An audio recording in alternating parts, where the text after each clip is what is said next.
Compared with earlier in the year, Mr. Chernenko looked in good shape despite his shortness of breath. There's now less talk of the 73-year-old president being forced to stand down for health reasons. He gave Mr. Kinnock 1 3/4 hours for the meeting. He called for new thinking to achieve progress on East-West disarmament. Mr. Kinnock described him as open-minded on the issue. The Labour representatives explained their party's policy for unilateral nuclear disarmament.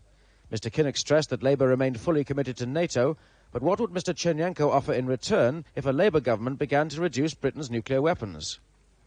The Kremlin offer, a development of one previously made by Yuri Andropov, was that the Soviet Union would reduce and physically destroy an equivalent number of their missiles.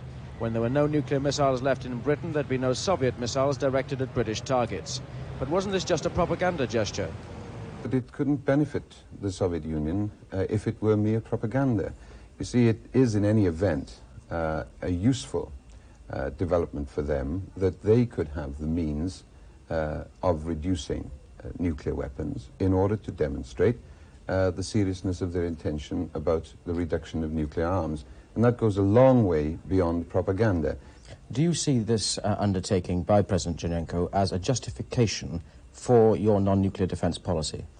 Well, we weren't looking for the endorsement or justification of President Chernenko, but obviously it strengthens us in the determination to secure that build down and to take a full part in that. And the fact that it will be reciprocated gives us room for encouragement. It doesn't depend upon the attitude expressed by the Soviet leadership, but that attitude is of assistance. Mr. Kinnock and Mr. Healy rejected suggestions that the lack of specifics, the lack of guarantees, made the Chernenko undertaking worthless.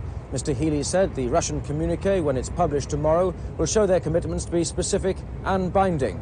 Labour's political opponents at home, however, may see the matter in a rather different light. Glyn Mathias, News at 10, Moscow.